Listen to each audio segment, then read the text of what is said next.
Will they let you?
Something on the road, interesting places, but now it's Nice. possible. Is she in the business? She was.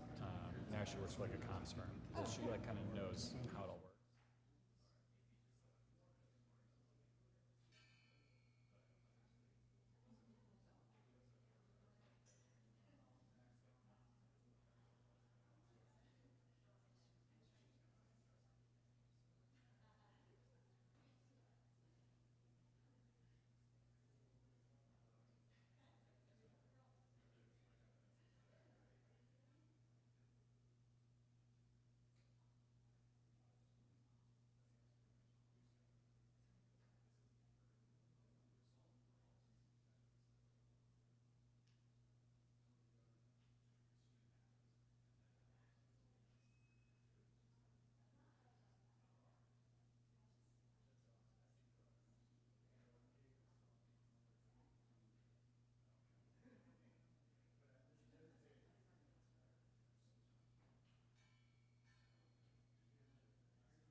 Just at home because it's easier.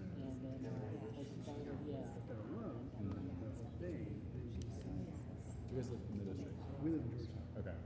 but it makes no sense. Rent's so expensive, which is, less run.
Yeah.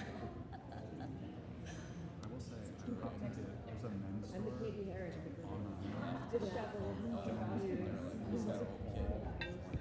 razors and ties, like no less right there. Like everything is no, I've had big ones of ties. That's a part of it. Stop, girl dad, you know.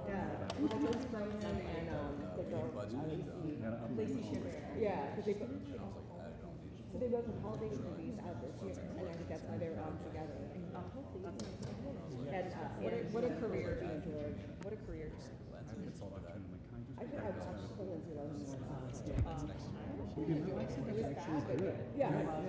It's like, I also feel that like Kristen Chenoweth, who's obviously getting a lot of attention as a big kid, is like the like mean mom. 10, 50 millimeters, so the price is like 400. You know.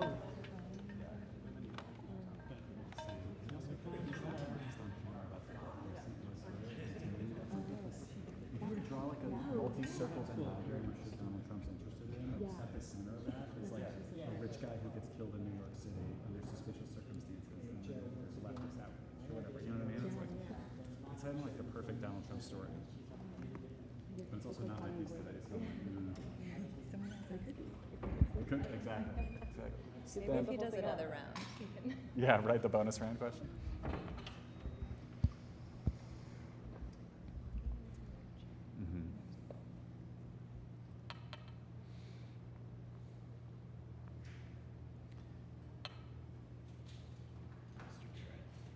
Brian, what's happening?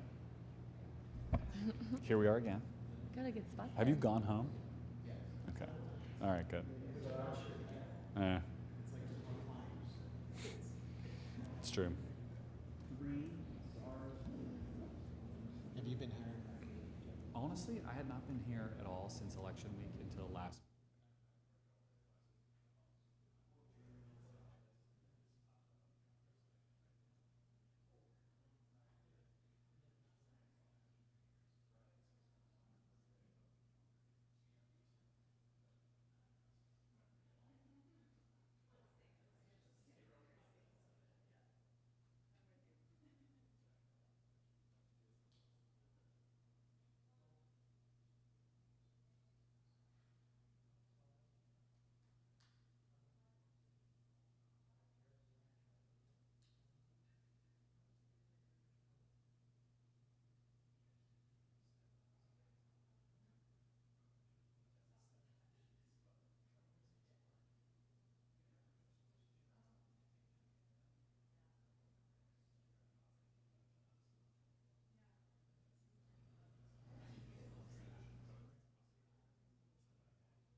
Yeah.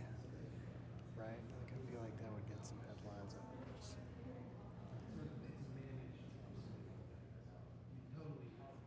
He posted on it about it on True Social. He hasn't talked about it. The whole key to managing it is to keep the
at this hotel.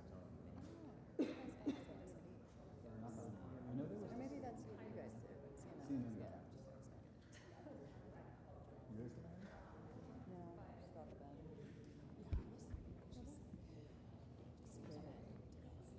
I also did one advantage of that. Big enough to handle a big windows. Yeah, definitely. There. You need some like camp chairs and Oh, really? Like, were they? No, but it feels really now, but doesn't come through as but yeah. Which is good. People can go around too, people are like hard to like people go around with big girls. It's like really cool. That's smart though to do it for the year. That's great. Yeah, and also, like, it's right next to the valley, so it's just like a view. Oh, nice. Like, So yeah, so interesting. Yeah. it's like doing a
you very much.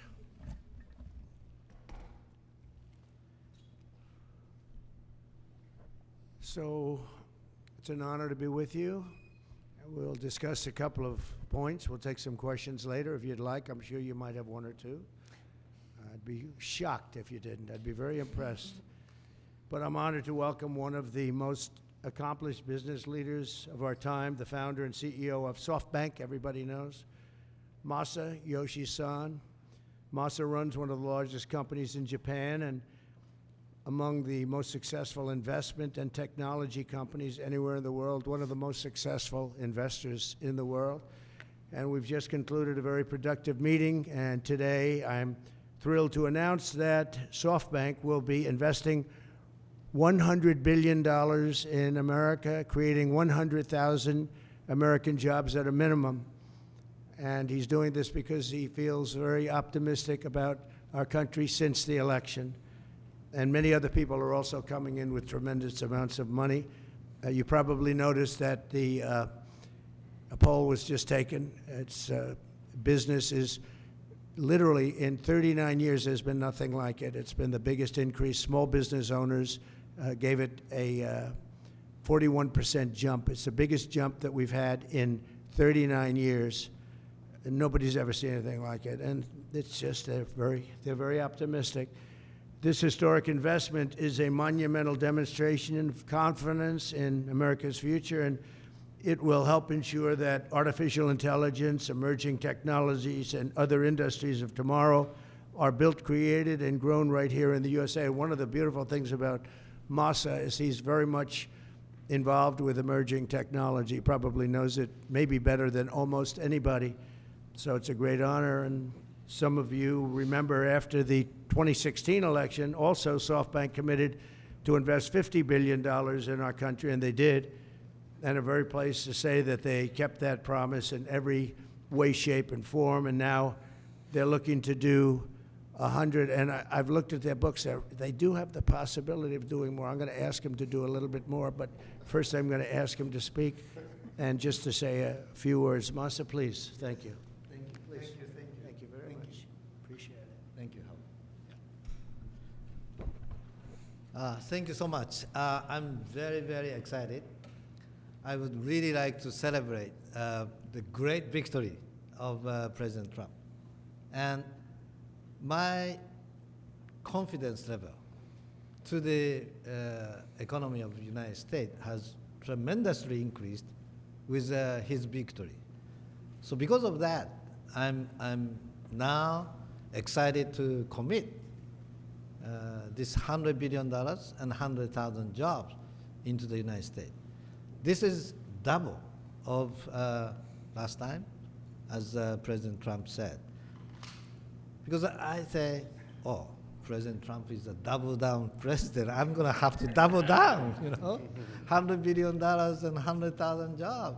This is, you know, my confidence level, because that has doubled down. So I am truly excited to make this happen. And of course, business is important, technology is important, but one more thing I'm really hoping is that this President Trump would make the world, bring the world into peace again. That's my additional hope, and I think he will actually make it happen. So anyway, I'm excited to go, and we were discussing, and President Trump said, Masa, you know, double down is not enough. Maybe, you know, go for more, right? That's what I'm going to ask him right now. Would you make it $200 billion instead of he can actually, believe it or not, he can actually afford to do that. Would you do that? Well, my promise is 100, but, you know, he's now asking to do more. I think, you know, with your leadership, my partnership with you, with your support, I will try to make it happen. That's good. All right. 200. He'll make it happen. 200 million investment. He is a great negotiator. He's a brilliant guy and did an unbelievable job, and the people of Japan and all over the world are very proud of him. They have tremendous respect for him. So when he does what he just did, and I would be surprised if it didn't go to 2. When you say you'll try, I know you'll do it. I will really try. Yeah. And I need your support, though. You'll have my support. All right. You'll have our country's support. Oh, fantastic. Thank you, Masa, very much. Fantastic. Appreciate it. Thank you. Thank Do you. you want to Great say hello event. to the people of Japan who are all watching? Well, I'm sure our people in Japan are proud to make the partnership of U.S. and Japan be stronger. And I'm very excited to make this happen. Thank you very much. Thank you, Masa. Thank you. Thank you. Thank you. Thank you. Great job. Thank you. It's amazing. It's a great gentleman, a great leader, and a great investor. So to have that offer made, and we have so many companies coming in now that will be announcing, or that will announce themselves. We don't have to be with them to do it, but they'll be announcing. And as I said, small business optimism took a 41-point jump. 41 points. It went up 41 points. That's unheard of, and that's the biggest they think in recorded history, but they know at least a minimum of 39 years, so that's great. But on behalf of the American people, I want to thank Masa for his faith in what's happening with our country and what's happening with the world. There's a whole light over the entire world. Many people, some reporters, in speaking to them, they said, you know, it actually is true. A couple of them are not necessarily friends of mine, but they said it is actually true that there's a light shining over the world. We're trying to help very strongly in getting the hostages back, as you know, with Israel and the Middle East. We're working very much on that. We're trying to get the war stopped, that horrible, horrible war that's going on in Ukraine, with Russia, Ukraine. We're going to, we've got a little progress. It's a tough one. It's a nasty one. It's nasty. People are being killed at levels that nobody's ever seen. You know, it's very level fields, and the only thing that stops a bullet is a body, a human body. And the number of soldiers that are being killed on both sides is astronomical. I've never seen anything like that. And rapidly, I get reports every week, and it's not even, you know, it's like just they're going down. Nobody's seen anything like it. It's a very flat surface, a very flat land. That's why it's great farming land. It's the breadbasket for the world, actually. But it's very flat, and there's nothing to stop a bullet but a body.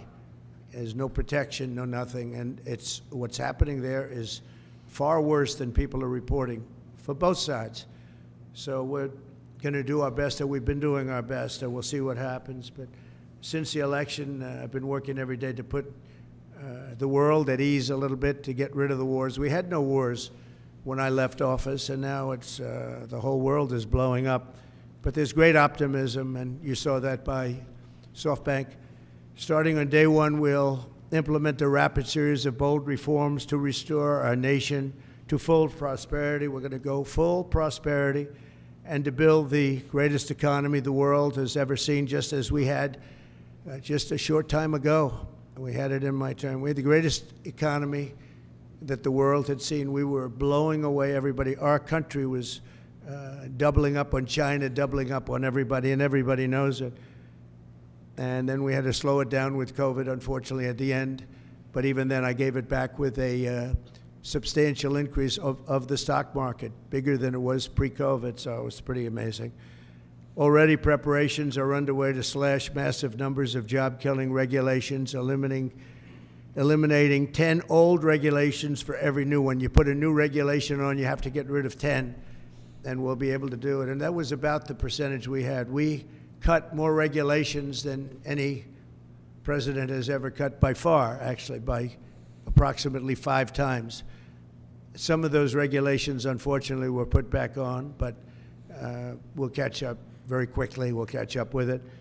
One of the things I'd like to ask the Biden administration, as you probably heard, there are 2 events that took place. We're talking about a friendly takeover, a friendly transition, as they like to say. This is a friendly transition, and it is, but There are two events that took place that I think are very terrible. One is that if people don't come back to work, come back into the office, they're going to be dismissed. And somebody in the Biden administration gave a 5-year waiver of that so that for 5 years people don't have to come back into the office. It involved 49,000 people. For 5 years, they don't have to go. They just signed this thing. It's ridiculous. So it was like a gift to a union, and we're going to obviously be in court to stop it. The other thing is really terrible. We spent a tremendous amount of money on building the wall. The wall was designed specifically by the Border Patrol because it's very hard to climb. They need to have see-through. They need it to be steel because you can't cut. It's very powerful steel. It's very hard steel. It's a special type of steel, but very, very hard to cut.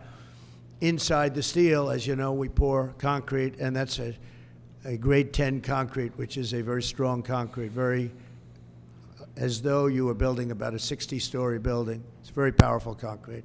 They've made tremendous technology advances in the word concrete. Who would think that? But I know that from the construction industry. Today, what you can do with concrete is incredible. So we have a very strong concrete. And then we have a rebar. We put rebar inside the concrete, and the rebar likewise is very hard to cut. So it's a very expensive process, very expensive wall. And then we put a anti-climb plate on the top. You saw that. And I didn't like the look of it, but then when I watched, we had people testing. We had mountain climbers actually testing, and they were not able to get over the anti-climb plate, so I said, all right, I guess we're going to put it on. That plate on top, which I never loved the look of it, but it works so unbelievably well, you have to do it. So we spent a lot of money on building it, and we have hundreds of miles that we put up. A lot of people don't realize, but we did 571 miles of wall. That's why we had such good records, in addition to the fact that Mexico helped us with their military. They kept people out, and they were actually very good under the past leader. But now we ordered an additional 200 miles of wall. It's very expensive, and now it's about double the price of what it would have been 6 years ago. And the administration is trying to sell it for 5 cents on the dollar, knowing that we're getting ready to put it up. And what they're doing is really an act. It's almost a criminal act. They know we're going to use it, and if we don't have it, we're going to have to rebuild it, and it'll cost double what it cost years ago, and that's hundreds of millions of dollars, because you're talking about a lot of wall. I built much more than I said I was going to build, but then after it was built, I said, you know, we can do some more because it's sort of like water, people flow through, and that will pretty much really take care of it. And what happened is they just, as you see, they're trying to sell it for 5 cents on the dollar, and that's really, that has nothing to do with a smooth transition. That has to do with people really trying to stop our nation. And all it means really is that we're going to spend hundreds of millions of dollars more, not even talking about the time. Time would be pretty long, but we'll spend hundreds of millions of dollars more on building the same wall that we already have. And people have already come back to us that have deals at 5 cents and 4 cents, and one guy at 3 cents on the dollar, and they offered to sell it back to us at more money than it cost us to build substantially. Can you believe it? So they make a deal with the United States to buy it for pennies, and then they call us and they say, do you want to buy it back? We'll sell it back to you for hundreds of dollars a foot. Hundreds of dollars, from pennies to hundreds of dollars a foot. And we can't let this take place. Now we're going to go. I spoke with the Attorney General of Texas. I spoke to the senators of Texas. I spoke to a lot of people, and hopefully they'll be able to stop. We're going to be, having a restraining order. But just think about how ridiculous it is. And this is just people that don't want this country to succeed. And this has nothing to do with Democrat or Republican. This has to do with common sense. We won on common sense, and this is maybe one of the most egregious examples I've seen. So the people that are buying it or trying to buy it are trying to make a deal with us to sell it back at hundreds of times more than we paid. And this is all because the Democrats. So I'm asking today Joe Biden to please stop selling the oil. We're going to use that to create a strong barrier, and it worked. That's why our numbers were so good. It really worked, and it worked well, and it's very expensive to do, and I'm asking Joe Biden to stop his people from giving it away. It's something that people can't even believe is happening, so hopefully Joe will be able to stop it. We'll soon unleash American energy, and this will be done at levels not seen before, issuing quick approvals for pipelines, drilling, and other infrastructure. It'll be clean energy, and we'll bring in the price of electricity, and we're going to bring it down fast. We're also going to create clean coal. Clean coal is something that has really taken over. We have coal that will last for over 1,000 years. We have so much coal. And with a process, it becomes clean coal. It's very powerful energy, unlike wind. It's very, very powerful. And we're going to be doing a lot of clean coal for the people of West Virginia and others, Wyoming, so many states. We have great states. And they'll be happy to hear it. But we're going to be very much into clean coal. I don't ever use the word coal. I use the word clean coal. And I'll keep my promise to pass historic tax cuts for American families, workers, and businesses that create jobs in America. As you know, we're giving tax cuts if they do it here. We brought it down from 44%, 42%. In some cases, it was 39%. We brought it all the way down to 21%. And now we're bringing it down to 15%, but only if they make their product, their car, or whatever they're doing in the United States and the U.S., and people are thrilled. I've had the smartest people on Wall Street call me. They said, "Where'd you get that idea?" And it doesn't seem that complicated, right? But it's it's like the paper clip. Nobody ever thought of it. One guy thought of it. Everybody looked at it. They said, "Wow, that was a good idea. Why didn't I think of it?" But we're bringing it down 6 more points, and that will put us really at the best level we've ever had for bringing in business. We've never been down to that level. We'll be among the lowest taxed states, and a lot of businesses are going to come in. Between that and our taxing and tariff policies, we're going to have business like nobody's ever seen in this country before. That's why we're, having a 41-year record in optimism from small businesses and big businesses. And I'll keep my promise to pass historic tax cuts for families, workers, and businesses that create jobs in America. Any business that invests $1 billion or more in the United States will be eligible for fully expedited permits and approvals, including environmental approvals from the federal government. So when companies come in, if they're going to invest $1 billion or more, there'll be many of them, and they'll go into Detroit, and they'll go into a lot of places where we want them. You saw how well I did with the auto workers. We did unbelievably. You saw how well we did with the Teamsters, and also the non-union were record 98%, 97%. Nobody's ever got numbers like that because we're bringing business back, and they're all coming back. We lost them over years of stupidity, I call it. I call it the years of stupidity, the decades of stupidity.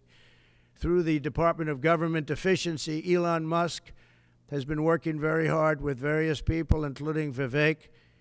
We're going to eliminate hundreds of billions of dollars of waste and fraud, and I can only tell you, I'll give you a little early report, they're finding things that you wouldn't even believe. So we're looking to save maybe $2 trillion, and it'll have no impact. Actually, it'll make life better, but it'll have no impact on people. It's not like we will never cut Social Security, things like that. It's just waste, fraud, and abuse. And we'll immediately restore the sovereign borders of the United States and stop illegal immigration, which is costing us, I believe, trillions of dollars a year. I think it's a cost that nobody's ever seen anything like it. I don't know how can you be satisfied releasing prisoners into the United States. Think of this. You're releasing prisoners from jails all over the world, not just in South America. From the Congo, I would talk about it all the time. They're a very big sender of people. But from all over the world, they're sending prisoners out of their jails. Some of their jails are empty, and they will be empty soon if this ever continued. I spoke with the president of Mexico, and as you know, I spoke with Justin Trudeau of Canada, and we told them it's not fair, not right. You can't let these people come into our country. And they understand. They're very much on notice. and they're going to have to stop this from happening. They're going to have to stop it. We lose a lot of money to Mexico. We lose a lot of money to Canada, tremendous amount. We're subsidizing Canada. We're subsidizing Mexico. That can't go on. And I get along with the people of Mexico and Canada very well, but we can't let that happen. Why are we supporting and giving other countries hundreds of billions of dollars? It's not fair. It's not right. And the people of Mexico and Canada fully understand that. We've talked about it before, but now we're doing something about it. We started, and then we had to fix the COVID situation, and that's what we did. But now we're doing it. We're doing it from the beginning. Howard will be largely in charge. We'll be working on it together. Howard's terrific. He's done a fantastic job, and he's really helped us a lot with transition. I think we have fantastic people coming in. So all of these policies will help us rapidly defeat inflation, create millions of new jobs, and put money in the pockets of the hardworking families of our country, pay off debt. We're going to be paying off a tremendous amount of debt. We're $36 trillion. You don't want to be there. And we're going to be using a lot of the money that we make. We're going to be opening up a lot of businesses that are going to be pouring in because of our tax policy. And we're going to use the money that we made to pay off debt and to reduce taxes. We're going to further reduce taxes. If you remember when we reduced them last time, that brought a tremendous amount. We brought it down to 21%, and that was the biggest tax cut in the history of our country. And nobody ever thought this would happen, but this is what's supposed to happen. We actually ended up taking in more revenue at 21 than we did at 40%, which was pretty amazing. But this will be the most exciting and successful period of reform and renewal in all of American history, maybe of global history. The golden age of America, I call it. It's begun. So it's the golden age of America, and that's what it's going to be. And we hope we don't have any intervening problems, because things happen. Like out of nowhere came the China virus. Out of nowhere came other things we don't want to have. You know, when I left, we had no wars. We had no problems. The Middle East was good. We did the Abraham Accords. We did things that nobody thought were even possible. But think of it, 4 years ago, we had no wars. You didn't have Russia going into Ukraine. They wouldn't have done it. They weren't even thinking about it. When they saw what happened in Afghanistan, I think they gave them an idea. But they wouldn't have done it. They would have never gone. President Putin would have never gone in. And now you look at all those people are dead. All those cities are destroyed. You know, it's nice to say they want their land back, but the cities are largely destroyed. They've left Kiev because maybe they want to use it or occupy it, but they haven't done it. They've done a lot of damage, but relatively compared to the other cities, very little. But many of those cities are gone. Those beautiful towers, those beautiful buildings that they had are now laying on their sides, destroyed, totally destroyed. The turrets and all of the magnificent 1,000-year-old, 2,000-year-old structures that were very strong are blown to smithereens.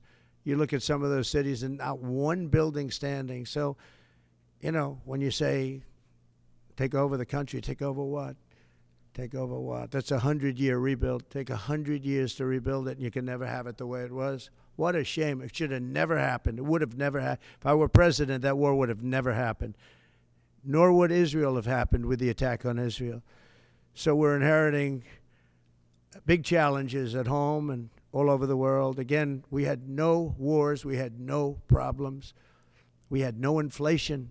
We had it less than 1%. Perfect number. And then we had inflation, the likes of which I don't believe the country's ever seen inflation like that. They say 38 years. I don't know. I think it's probably ever. But we're going to take care of all of it. We're going to get the prices down by energy. The energy is going to come in. We have more energy than anybody else. We're going to use it. We don't have to buy energy from Venezuela when we have 50 times more than they do. It's just insane what we're doing. So we will not rest until America is richer, safer, and stronger than it has ever been before. And we have a big head start. Last time we didn't. And last time we didn't know the people. We didn't know a lot of things. But by the time we got it up and going, it was incredible. Again, we built the greatest economy in history for that period of time. And we'll do it again. I believe substantially more so. because we understand, number one, the people of Washington. I know them. I didn't know any of them virtually. I relied on other people for recommendations. Some were very good recommendations. We had some great people. Bob Lighthizer, I thought, was great. We had a lot of great people. And but we had some people that I wouldn't have used in retrospect, and now I know them better than anybody, better than they know themselves.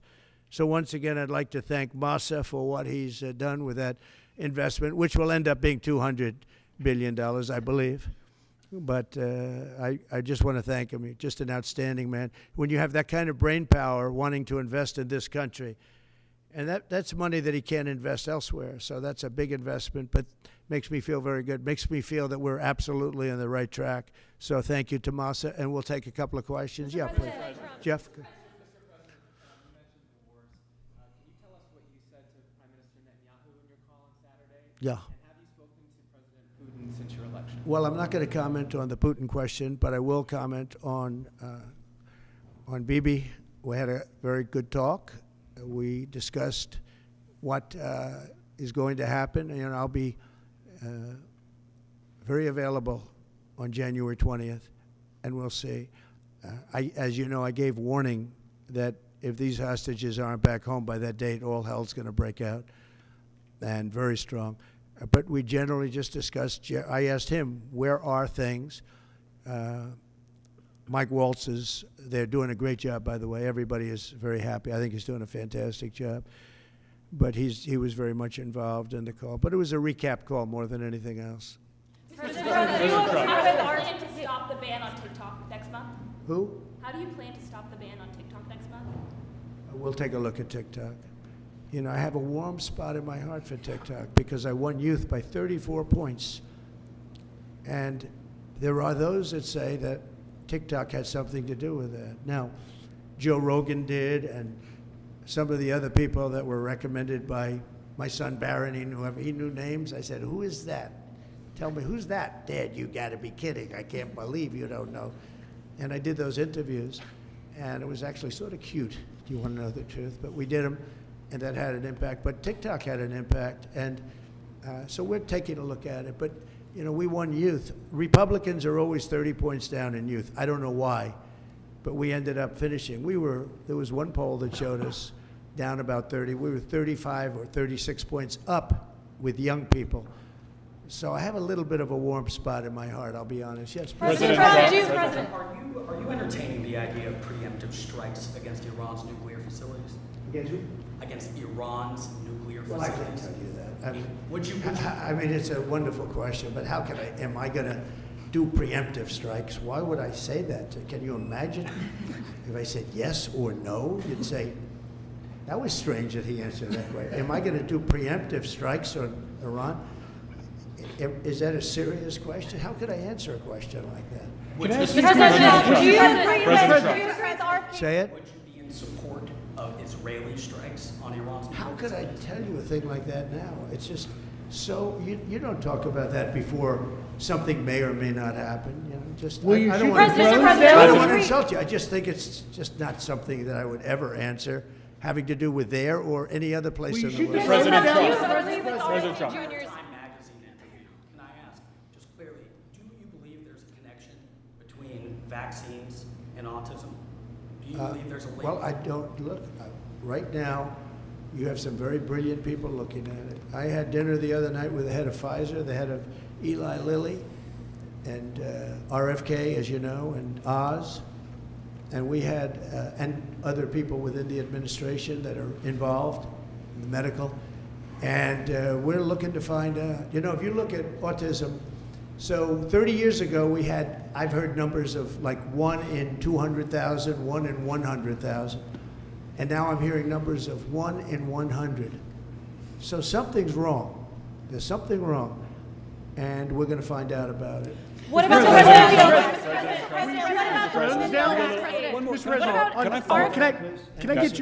Can I follow up on Robert Kennedy? He's on the Hill today. He's meeting with senators. What do you say to people who are worried that his views on vaccines will translate into policies that will make their kids less safe? No, I think he's going to be much less radical than you would think. I think he's got a very open mind, or I wouldn't have put him there. He's going to be very much less radical. But there are problems. I mean, we don't do as well as a lot of other nations, and those nations use nothing. And we're going to find out what those problems are. And another thing that came up, the dinner was fascinating because I had Bobby and I had, again, the head of Pfizer. You know who that is. He's a highly respected man who has run an incredible company. Likewise with Lilly, the top two people. And we had the head of the industry also. So all companies were represented. And I said, let's have it out now a little bit. And you know what came out of that meeting is that we're paying far too much because we're paying much more than other countries. And we have laws that make it impossible to reduce. And we have a thing called the middleman. You know the middleman, right? The horrible middleman that makes more money, frankly, than the drug companies, and they don't do anything except they're a middleman. We're going to knock out the middleman. I'm going to be very unpopular after that statement. Mr. President, I don't know who these middlemen are, but they are rich as hell. And we're going to knock out the middlemen. We're going to get drug costs down at levels that nobody has ever seen before. And that really, I tell you, we spent more time talking about that with Bobby and with the executives and Oz, all of them. We spent more time talking about that than anything else. Thanks, President Trump. What about the polio vaccine? Well, I'm a big believer in it, and I think everything should be looked at, but I'm a big believer in the polio vaccine, the Salk vaccine. Do you think schools should mandate vaccines? Do you think schools should mandate vaccines? I don't like mandates. I'm not a big mandate person, so, you know, I was against mandates. Mostly Democrat governors did the mandates, and they did a very poor thing. It was, you know, in retrospect, they made a big mistake. Having to do with the education of children. You know, they lost like a year or 2 years of their lives. The mandate was a bad thing. I was against the mandate. So is that something you'd want to... Yes, please. Do you expect Ron DeSantis to appoint Laura Trump to Senator Marco Rubio's seat? No, I don't. I probably don't, but I don't know. Ron's doing a good job. That's his choice, nothing to do with me. Laura's unbelievable. I mean, she was incredible. The job she did at the RNC as chairman, along with Michael Watley, the combination. But I can just speak for Laura. She is so highly respected by women. I mean, even her workout routines are through the roof. She lifts 150 pounds. I don't know how the hell she does it. She's a bad example for men and women sports. Because I wouldn't be able to beat her, I don't believe. I'd try like hell. But no, she's an incredible woman. And, you know, it's funny, people oftentimes talk about nepotism. I never had, when I put her there, people said, how did you get her to do it?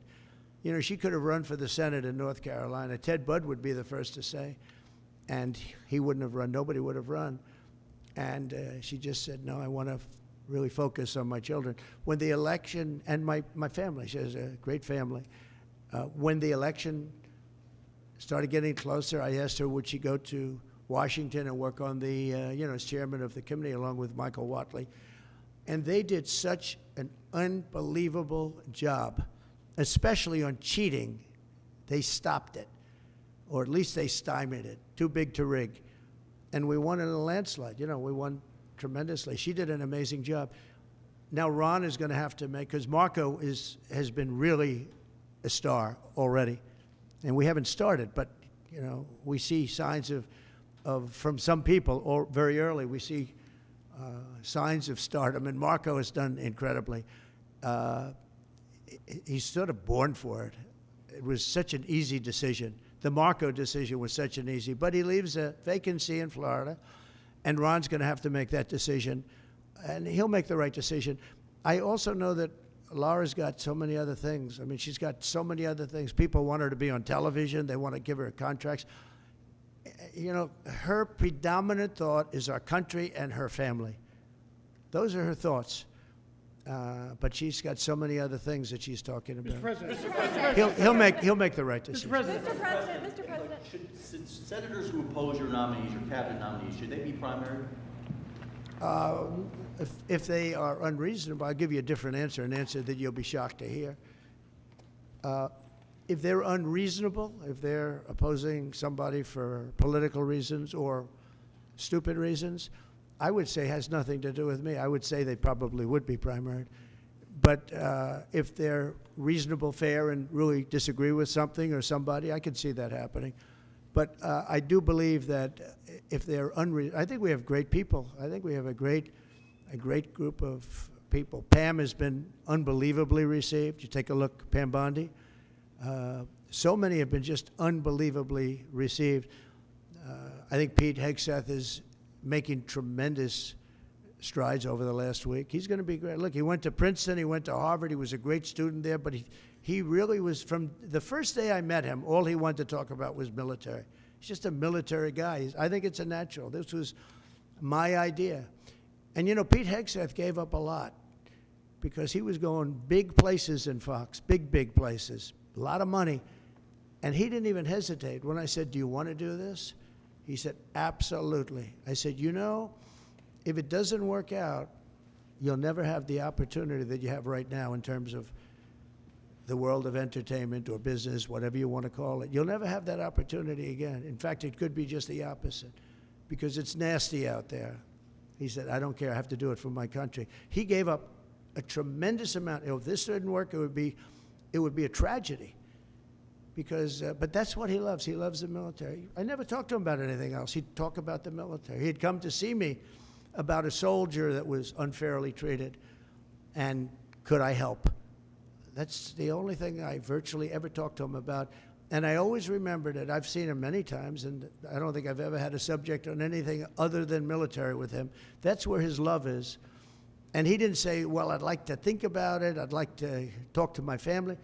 He said, not even a contest. And, you know, he was going through the roof over there. He was doing great. They have the #1 show that Saturday and Sunday with Will and Rachel. That was great chemistry. And if this didn't work out for him, it would be actually sort of tragic. Yeah. Would you consider pardoning Eric Adams? Yeah, I would. Yeah. I think that he was treated pretty unfairly. Now, I haven't seen the gravity of it all, but it seems, you know, like being upgraded in an airplane many years ago.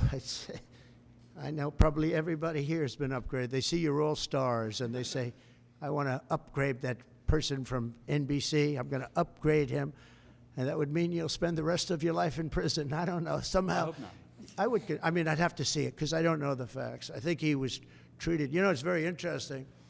When he essentially went against what was happening with the migrants coming in. And, you know, he made some pretty strong statements like, this is not sustainable.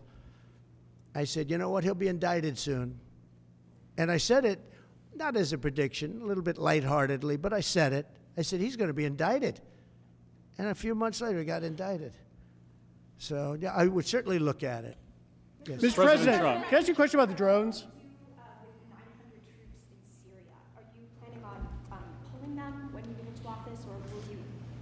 Well, you know, we had 5,000 troops along the border, and I asked a couple of generals, so we have an army of 250,000 in Syria, and you had an army of 400,000. They have many more people than that. Turkey is a major force, by the way, and Erdogan is somebody I got along with great, but he has a major military force, and his has not been worn out with war. It hasn't been worn out with all of the other things. I mean, he's built a very strong, powerful army. And so we have 5,000 soldiers in between a 5 million person army and a 250,000 person army. And I asked the general, what do you think of that situation? He said, they'll be wiped out immediately. And I moved them out and I took a lot of heat. And you know what happened? Nothing. Nothing. I saved a lot of lives. Now we have 900. They put some back. But 900, if you're talking about two, now one of the sides has been essentially wiped out, but nobody knows who the other side is. But I do. You know who it is? Turkey. Okay? Turkey's the one behind it. He's a very smart guy. They've wanted it for thousands of years, and he got it. And those people that went in are controlled by Turkey. And that's okay. It's another way to fight. But no, I don't think that I want to have our soldiers killed. But I don't think that will happen now anyway because the one side's been decimated.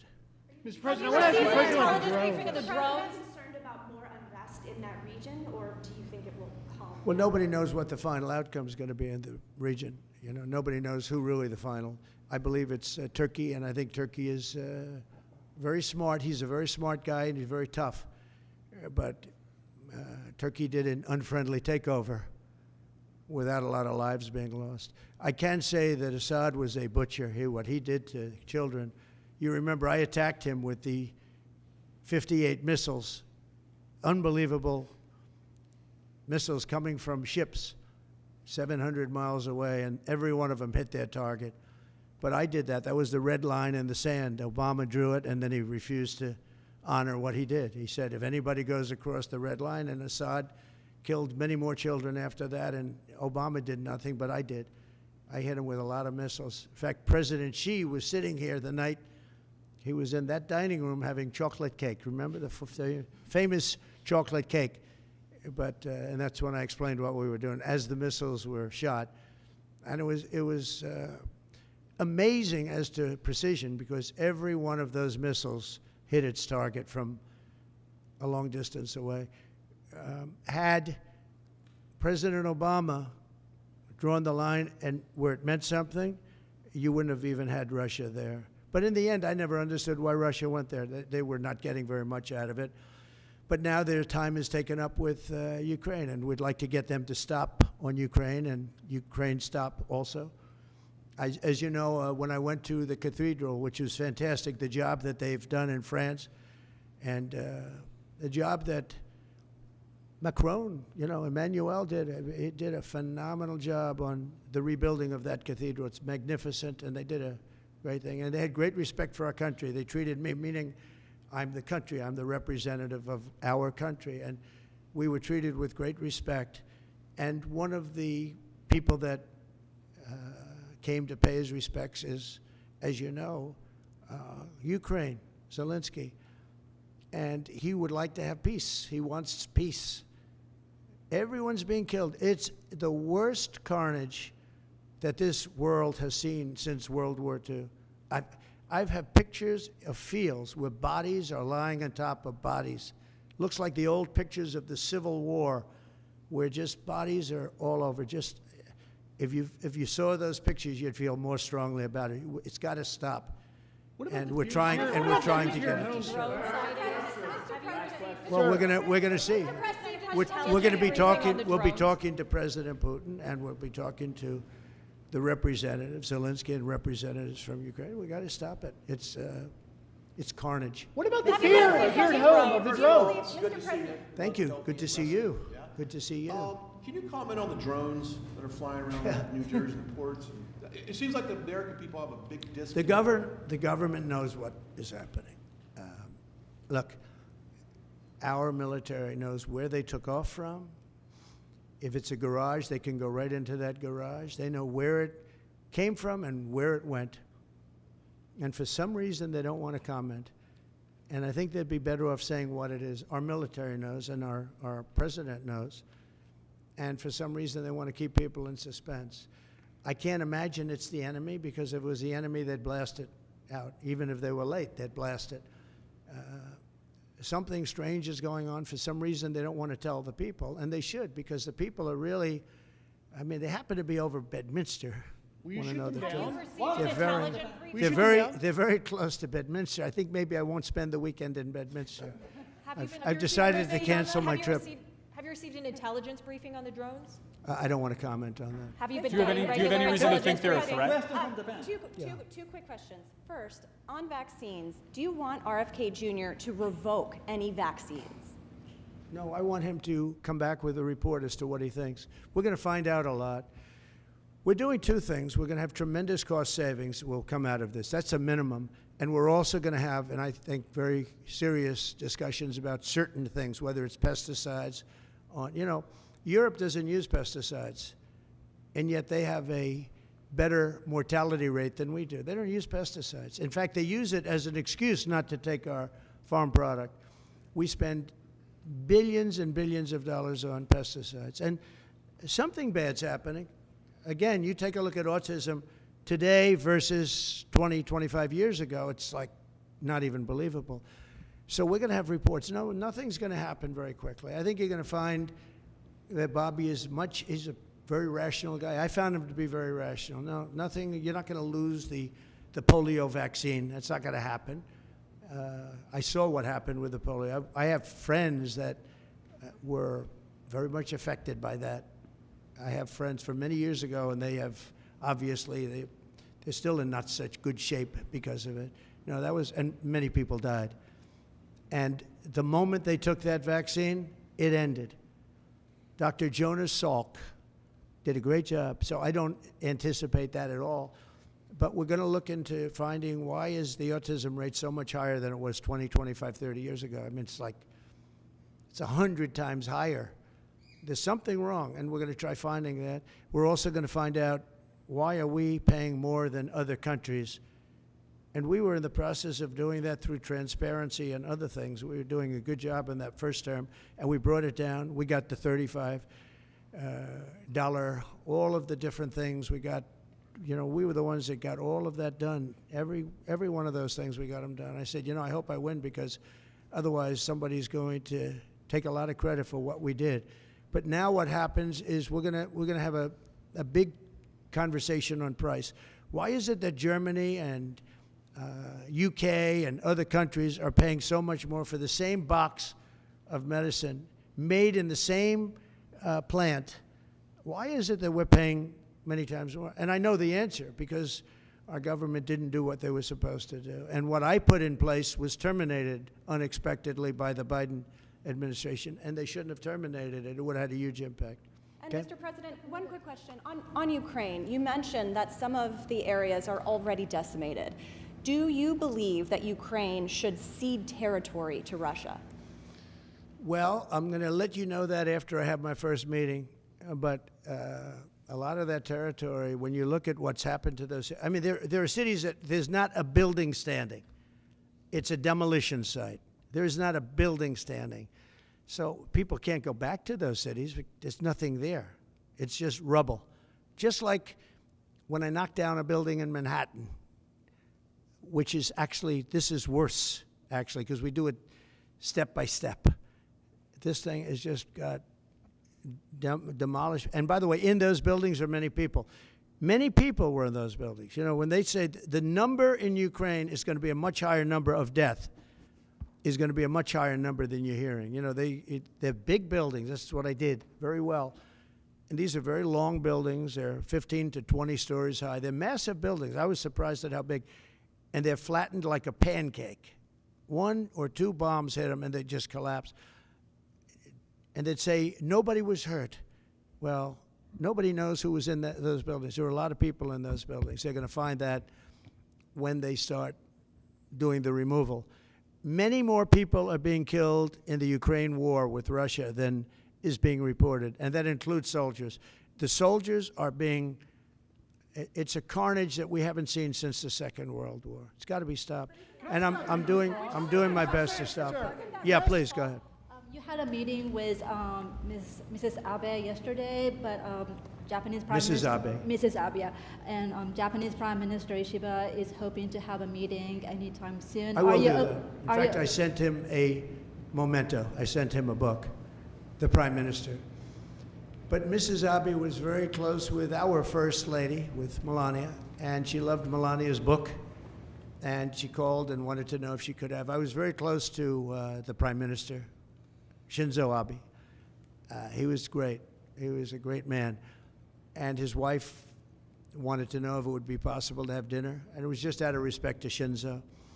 And yes, I'd love to see the Prime Minister, and we will do that. I actually sent him a book and some other things for him through Mrs. Abe. Will that happen before the inauguration day? It could. If they'd like to do that, I would do that, yeah. Sir, President Trump, just have you learned I have great respect for the, for the position, and if he'd like to do that, I'd be here. Mr. President, you have report that Ambassador to Japan will be George Glass. Is that your final decision? Highly respected man. That's right. Highly respected. He's been an ambassador before. Did a fantastic job. We consider Japan very important. He's very highly respected. Okay, couple of Which other world leaders have you invited to the inauguration? Which other world leaders have you invited to the inauguration? the world leaders are calling me, and some Are they really coming? would like to meet. No, I mean, literally, they're calling me, and I'll be seeing some of them. I think it's rude not to. I mean, it's hard to say I'm not going to see you. And I've spoken to way over 100 where they called to congratulate on not only the election, but the size of the election, the extent of the victory.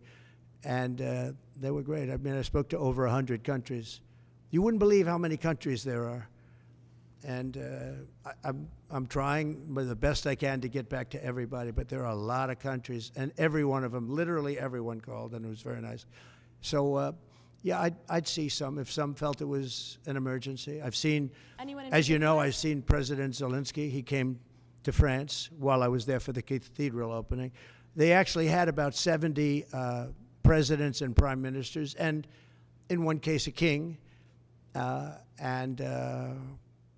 We saw some great people. I also met with William, and I was very impressed by William.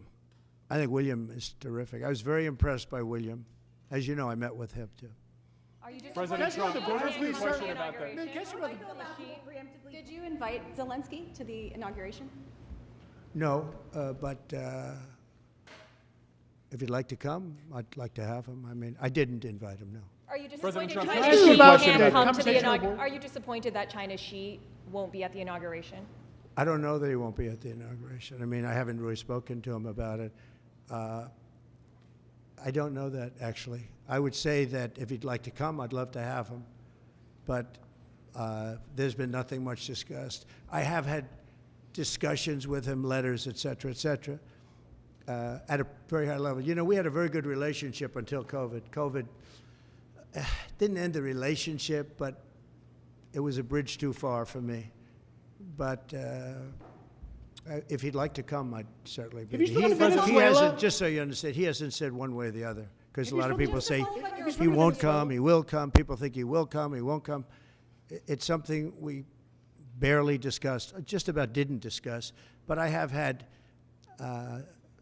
especially through letters, some very good conversations. Have you had conversations with Venezuela? You know, because China and the United States can together solve all of the problems of the world, if you think about it.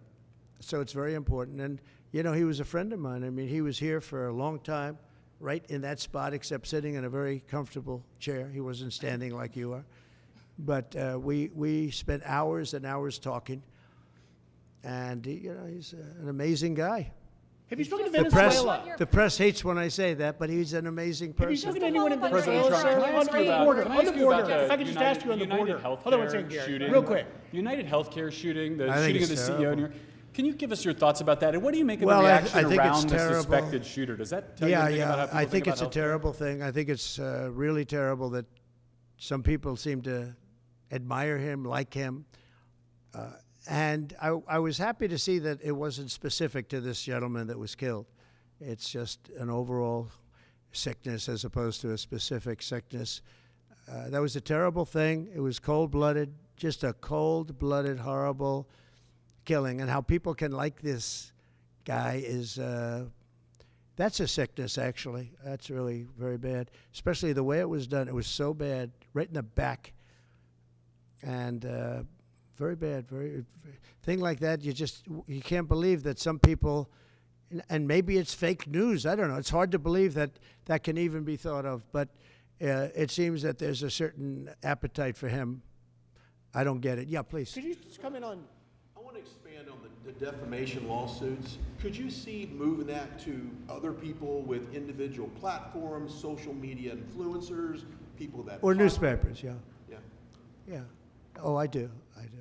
I think you have to do it because they're very dishonest. We need a great media. We need a fair media. We need, it's very important. And we need borders. We need walls, but we need borders, and we need fair elections.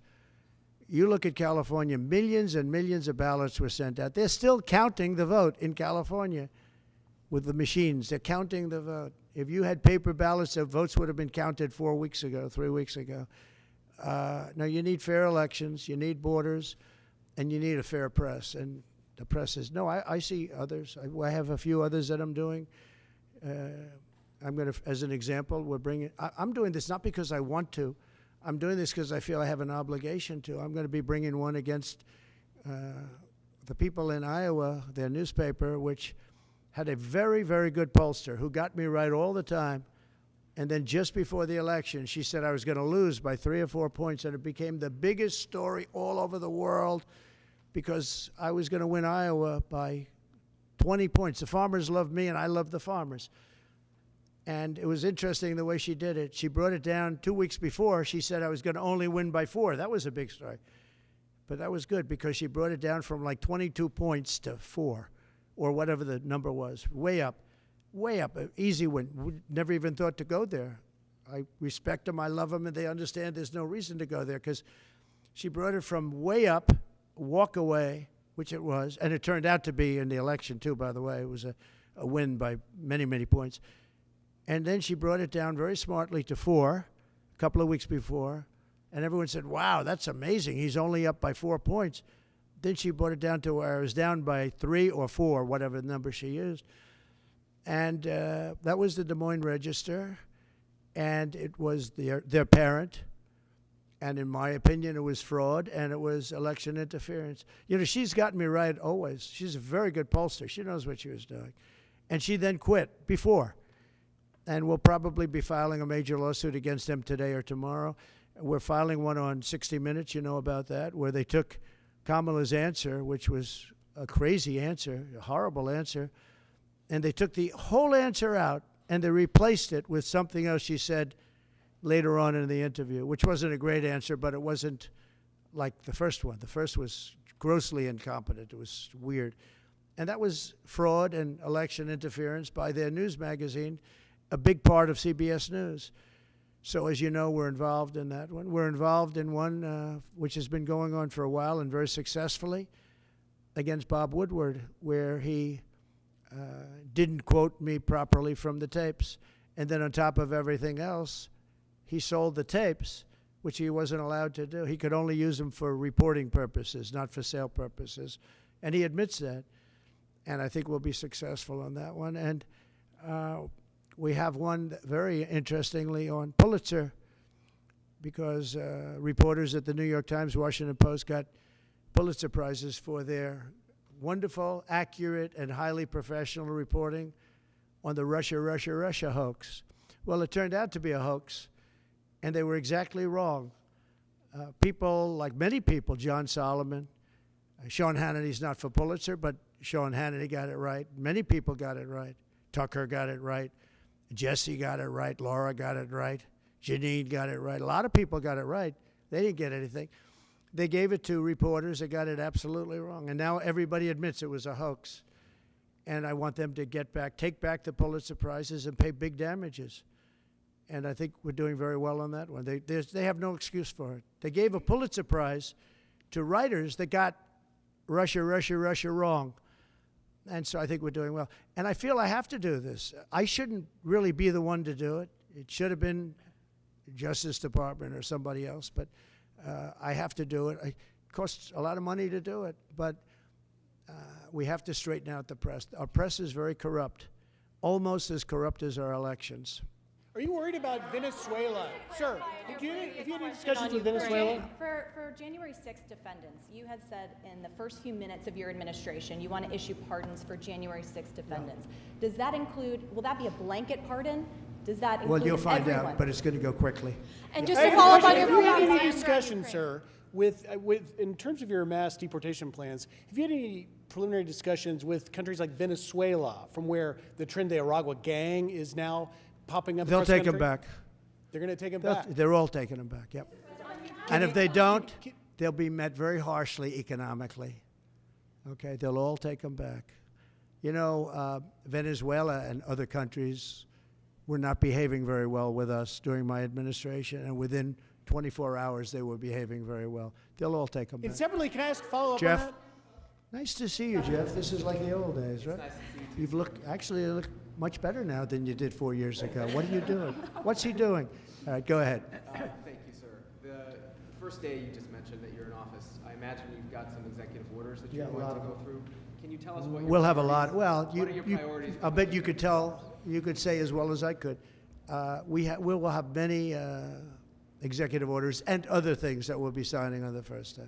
Can you also, just going back to my initial question about the Middle East, you said that your conversation with Prime Minister Netanyahu was kind of a review. Did you repeat We that just had a threat? very good conversation. And, you know, the real conversations will start on the 20th. But we had a really good conversation, and I think we're going to be in a good place in the Middle East. I think the Middle East will be in a good place. I think actually more difficult is going to be the Russia-Ukraine situation. I see that as more difficult. I don't think they should have allowed missiles to be shot 200 miles into Russia. I think that was a bad thing. And that brought the Koreans in, you know, North Korea, another man I get along with very well. I'm the only one that does. But that did a lot of bad things. I don't think that should have been allowed. Not when there's a possibility, and certainly not just weeks before I take over. Why would they do that without asking me what I thought? I wouldn't have had them do that. I think that was a big mistake they made. Will you reverse that decision when you're in office to let those I might, yeah. missiles be I thought it used? was a very stupid thing to do. And when you Do say you have any that- reaction just to one Duke last one on Cross? this. When you say that there will be hell to pay if the hostages are not released before January 20th, what does that mean? Well, they're going to have to determine what that means. But it means it won't be pleasant. Mr. President, It's how not, was your meeting? it's not going to be pleasant, yeah? How was your meeting with Apple CEO Tim Cook, and did you talk about tariffs in that meeting? Meeting with who? Apple CEO Tim Cook. I did have dinner with Tim Cook. I had dinner with sort of almost all of them, and the rest are coming. And this is one of the big differences, I think, between, we were talking about it before, one of the big differences between the first term. In the first term, everybody was fighting me. In this term, everybody wants to be my friend. I don't know. My personality changed or something. But I had, as you know, I had Sundar from Google, but I also had Sergey. Nobody reported that. Sergey is the owner, the primary owner, along with his friend, as you know. And Sergey was here also. I can't believe you didn't pick that one up. Nobody picked that up. But I will tell you, no, it's a big difference. The big difference is that the first time everybody was fighting me on all fronts. And we had a great administration. We got the biggest tax cuts in history, rebuilt the military. Too much of it was given away to Afghanistan, stupidly given away, horribly given away. I think that's one of the reasons that Putin went in to Ukraine when he saw the stupidity of Milley and these guys. They're stupid people, very stupid people. If they didn't do such a bad, you know, we were pulling out of Afghanistan, but I would have pulled out with dignity and strength. They wouldn't be having parades, I guarantee you, showing our equipment that they left behind, because we weren't going to leave any equipment behind, not 10 cents. We were going to take every screw and every bolt. Yeah, the biggest difference is that people want to get along with me this time. Well, they've gone through 4 years, and, you know, it wasn't easy for me, but it wasn't easy for them either. And that's a great thing, though. Getting along is a great thing. So Tim Cook was here. I think he's done an incredible job at Apple, and he talked about the future of Apple. It's going to be a bright future. But we have many others also, and not in that business. And we do have Jeff Bezos, Amazon, coming in sometime during the week. I look forward to that. We have a lot of great executives coming in. The top executives, the top bankers, they're all calling. And honestly, in the first time, I don't know what it was. It's like a complete opposite. In the first one, and the press has covered that fairly, actually, for change. The first one, they were very hostile. And maybe it was my fault, but I don't really think so. They were just very right from the beginning. And this one is much less hostile. It's really the opposite of hostile. Can I get your reaction? Well, you're on free Duke to give Lacrosse, up a sir? thought. I know that you had some, I believe, involvement 18 years ago with the students at Duke accused of rape in the lacrosse. Now we have this development. I thought it was a hoax when it happened, the Duke situation. I didn't believe the woman, as you know. And they destroyed the lives of these kids. They destroyed, and I don't care what they got. Their lives have been destroyed. Their lives have been shortened by what took place. And now the woman admitted that it never happened. That is a horrible, and as you know, I took a lot of heat when I said that this is this did not happen. And those kids were beautiful kids with beautiful families, and they were, in some cases, will never be the same. They will never be the same. Have you talked to them by chance? Your thoughts on the Postal Service? You mentioned Bezos a second ago, and I've always thought Bezos would be a key person to go in there and really streamline the logistics of the post office, but they lose billions. Well, there is talk about the Postal Service being taken private. You do know that.